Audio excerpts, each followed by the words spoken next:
Então vamos estudar agora moléculas e poeira interestelar. Até agora nós nos preocupamos com estrelas, com planetas, mas no meio interestelar também existe matéria, existem grãos, existem moléculas. Não é, assim, um meio muito rico em moléculas e grãos. A densidade do meio interestelar entre uma estrela e outra é o que nós chamamos de meio interestelar. A densidade desse meio é 10.000 vezes menor do que o melhor vácuo que a gente consegue fazer em laboratório aqui na Terra. Vamos lá. O melhor vácuo que se consegue produzir aqui tem 10.000 átomos por centímetro cúbico. Esse é um vácuo realmente muito bom. No meio interestelar, você tem 1 átomo por centímetro cúbico. 10.000 vezes menos. Tá? Aí você conclui, bom, se ele é um vácuo tão perfeito, vamos ignorá-lo. Né? Por que estudar a matéria que é um vácuo tão perfeito assim?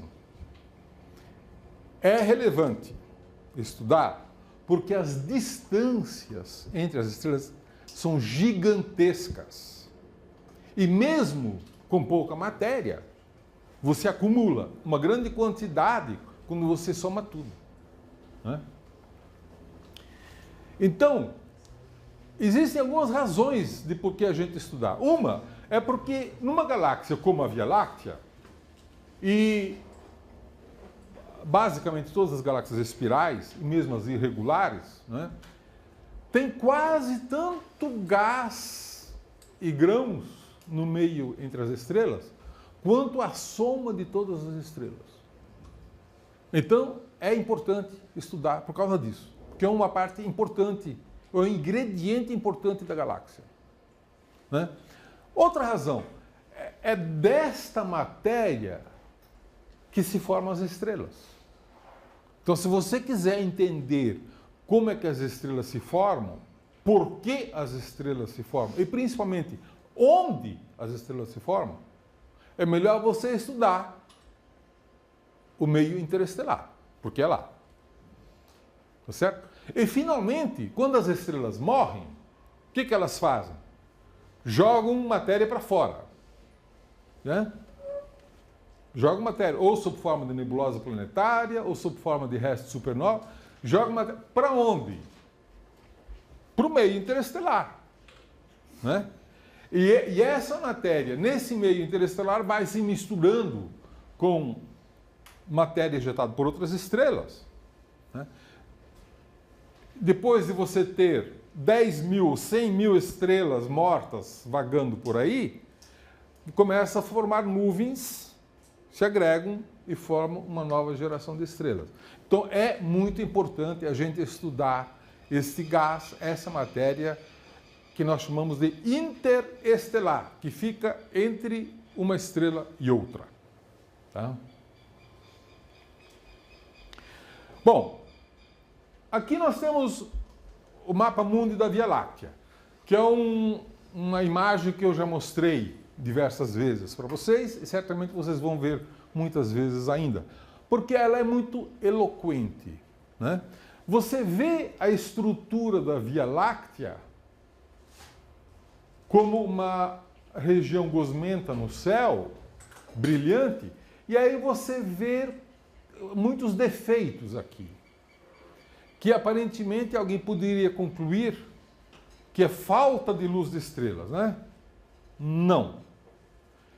São nuvens de poeira que impedem que você veja as estrelas, a luz das estrelas que está sendo emitida por detrás delas. Tá? Quando você olha aqui, embaixo você tem somente o plano, né? Até colorido, em cima é preto e branco, você vê então com mais detalhes, onde você tem aparentemente a região mais luminosa da galáxia, que é Sagitário, aqui, não é? E as outras regiões com poeira. Quando você olha no infravermelho, você percebe que isso aqui é uma poeira que está atrapalhando a visão, porque na verdade a luz da galáxia existe por toda parte. Então é só comparar esta imagem aqui com esta que você nota que a galáxia tem estrelas por toda parte, não existem regiões que são totalmente vazias de estrelas, né? E por que no infravermelho é melhor do que na luz visível? Porque os grãos têm um certo tamanho.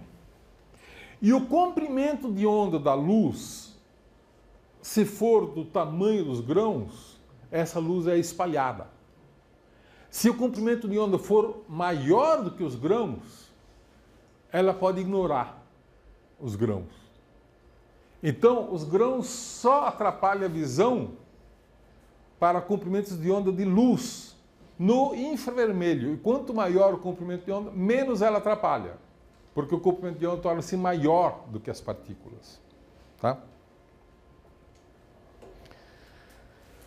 Então, nós dizemos que as regiões que têm poeira são regiões de extinção. São regiões de extinção, sofrem extinção interestelar. E as estrelas que estão por trás da poeira, eles sofrem um efeito que nós chamamos de avermelhamento. Porque a luz delas é espalhada pelo grão de poeira, mas a luz azul, que é de comprimento de onda menor, é mais espalhada do que a luz vermelha, que tem um comprimento de onda maior. Então, isso dá um efeito de avermelhamento.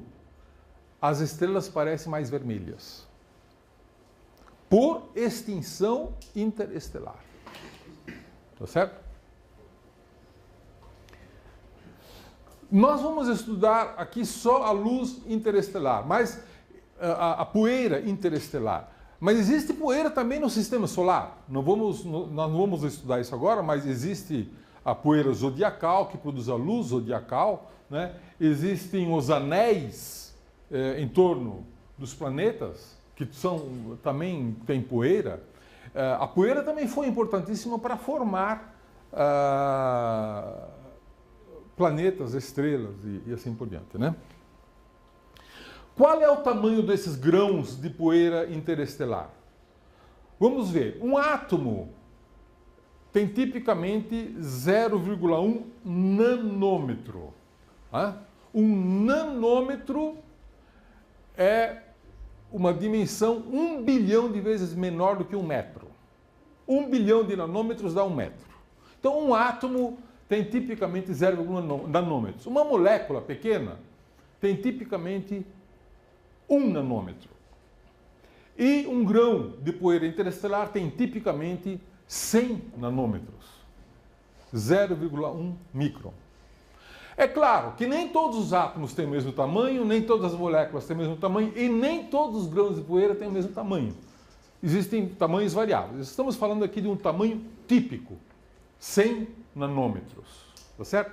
Quer dizer, 100 vezes maior do que uma molécula típica. Uma molécula pequena, típica. Né? Aqui tem uma imagem de uma simulação de um grão de poeira interestelar e vocês vejam a escala, né? Essa pequena reta lá é de 1 micron. Então vocês vejam que pode ser maior do que 1 micron. Né? Isso seria uma ideia de um grão.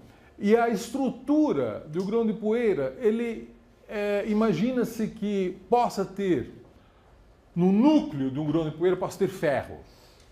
Esse ferro está circundado por grafites e silicatos. Grafite, vocês sabem, é carbono.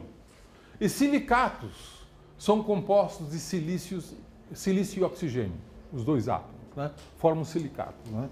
Então, esses são essencialmente os ingredientes que nucleiam um grão.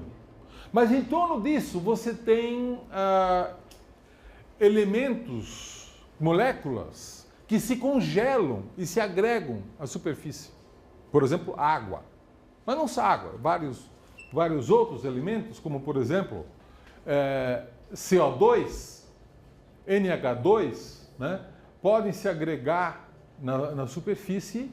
E, inclusive, essa superfície ela é muito importante para formar moléculas. Que os átomos se encontram na superfície e acabam um grudando no outro, formando moléculas, e depois a luz, aquecendo ou por fotodissociação, pode liberar essas moléculas para o espaço. Essa é uma das maneiras de formar moléculas para o meio interestelar. Né? Então, você tem uma estrutura central, um manto, e aqui na superfície esses elementos materiais de moléculas congeladas. Né? Isso aqui é uma simulação de computador para estudar como é que esses núcleos podem ser formados a partir de agregação espontânea de silicatos, grafites, ferro e assim por diante. Né? Existem muitos estudos sobre isso, já que a poeira, que parece, em princípio, tão desinteressante, né? Muitos astrônomos consideram a poeira como fonte de ruído, né? Mas tem muitos astrônomos que passam a vida inteira estudando a poeira, porque tem muito interesse em conhecer, porque ela é realmente muito importante. Para se você quiser estudar, conhecer o ciclo de vida de uma estrela ou de um planeta, o segredo, muitas vezes, está na poeira. Ok, mas além de poeira, nós temos um gás interestelar também. A matéria interestelar normalmente é entendida como sendo poeira, que é matéria sólida, e gás, que é matéria gasosa. Né? Esse gás pode assumir diferentes formas. Gás ionizado, átomos ionizados, átomos neutros ou moléculas. Muitas moléculas são detectadas no espaço. Existe uma área da astronomia que se chama astroquímica. Né? É a química do meio interestelar, basicamente. Né? Então, nas nuvens moleculares gigantes, que são essas grandes manchas escuras que você vê nas fotografias, né, essas nuvens têm massas muito grandes, né, vão de 1.000 a 10 milhões de vezes a massa do Sol. É uma nuvem molecular gigante, dessas que você viu, e daqui a pouco eu vou mostrar mais algumas dessas nuvens. A temperatura é muito baixa, vai de 10 a 20 graus Kelvin. Tá? 10 a 20 graus Kelvin. Elas têm dimensões de 15 a 600 anos-luz, e quando a nuvem é muito tênue, você tem moléculas relativamente simples. Por exemplo, o CN, o CH, o CO. O CO é o monóxido de carbono, né? OH, o H2O, vulgo água. Né? É claro que não são forma de água, são moléculas, né? Gás molecular. NH3, que é a amônia, né? CH4, que é o metano, e assim por diante. São moléculas, em geral, que têm hidrogênio, carbono, nitrogênio, oxigênio e enxofre, que são os elementos químicos mais comuns do universo. Né? Mas você também tem moléculas orgânicas mais complexas. Por exemplo, formol, que é o que nós chamamos de formaldeído, né?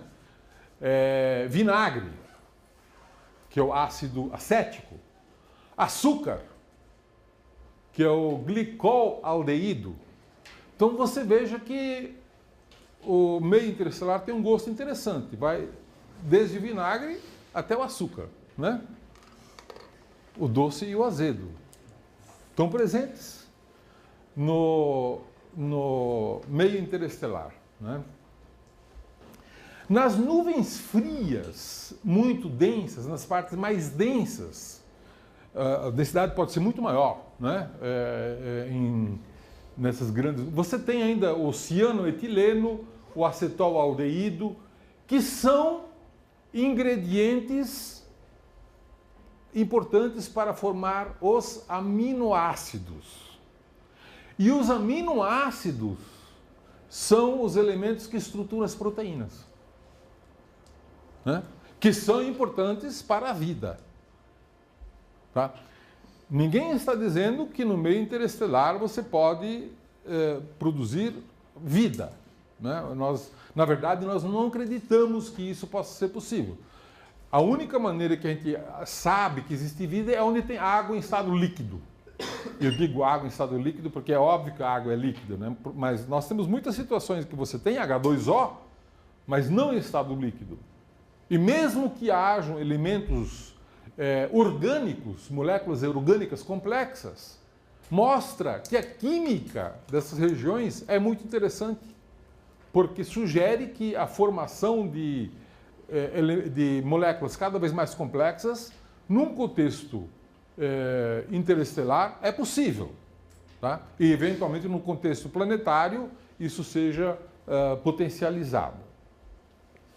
Hoje nós conhecemos mais de 120 tipos de moléculas no meio interestelar. Mais de 120 tipos de moléculas diferentes, né? Então, é um estudo realmente muito rico. E, além das moléculas que eu já citei, é muito comum você ver, por exemplo, o acetileno, que é usado para... Para que vocês usam acetileno? Hein? Maçarico. Maçarico. O álcool etílico, que é um ingrediente básico para caipirinha, né? É uma das moléculas mais importantes do meio interestelar. Você veja que é uma coisa universal, né? O álcool etílico. O glicol etileno, benzeno e assim por diante, né? Moléculas orgânicas. Mas isso aqui é um assunto, se você quiser estudar a astroquímica, você tem assunto para estudar a vida inteira, porque é muito interessante, né? A quantidade e a complexidade de moléculas que existem. Muito bem. Aqui, então, nós vemos uma nuvem molecular gigante. O que vocês estão vendo não é molécula.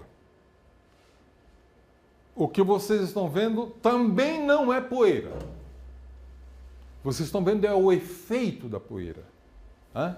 Você tem um fundo cheio de estrelas e na frente uma nuvem com muita poeira e também moléculas, mas a poeira espalha a luz das estrelas que estão lá atrás. Então você não vê as estrelas, porque a luz é espalhada. Tá certo? Então nós dizemos que essa luz das estrelas lá atrás é extinta. E se você prestar atenção, aquelas estrelinhas que você ainda vê são todas vermelhas. O efeito do avermelhamento interestelar. Os grãos espalham mais a luz azul, que tem comprimento de onda mais curto, e menos os comprimentos de onda vermelhos, que são mais longos. Por isso as estrelas parecem mais vermelhas. Nós dizemos que elas estão avermelhadas, né? Essa é uma nuvem molecular chamada Barnard 68, que é uma nuvem bastante conhecida e famosa. Ela tem meio ano-luz de diâmetro e está a 500 anos-luz de distância de nós, né? Aqui nós vemos uma outra nuvem molecular que tem a alcunha de cabeça do cavalo. Alguém olhou para a fotografia e reconheceu uma cabeça de cavalo, quer queiram, quer não.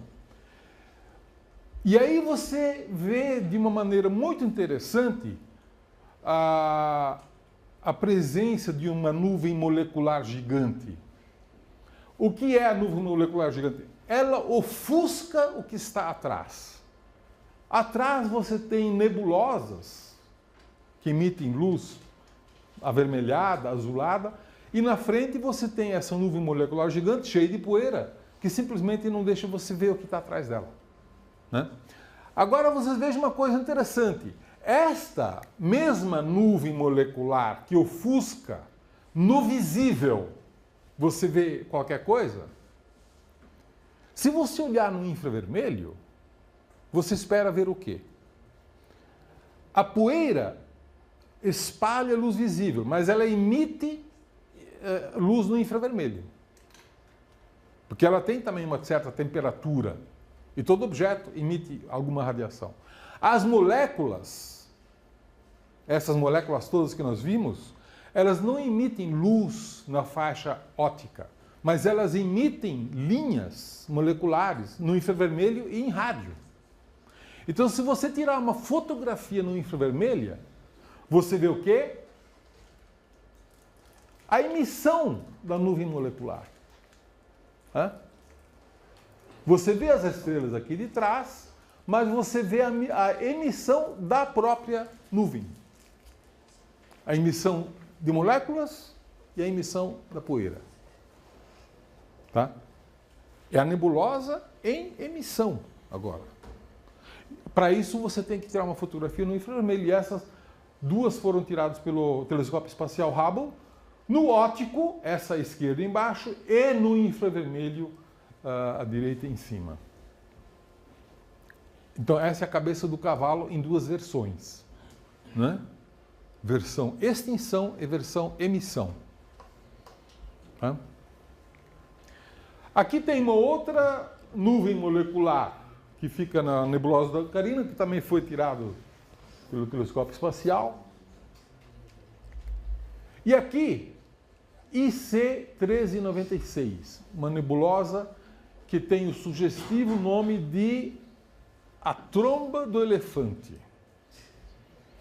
O que é a tromba do elefante? É uma nuvem molecular gigante que tem muita poeira, que impede você de ver o que está lá atrás. Mas se você tirar uma fotografia no infravermelho, você vai ver o quê? A tromba do elefante emitindo luz. Certo? E como é que é a luz emitida pela tromba do elefante? Não parece mais uma tromba do elefante, né? Isso aqui está mais para Gasparzinho, o fantasminha camarada, né?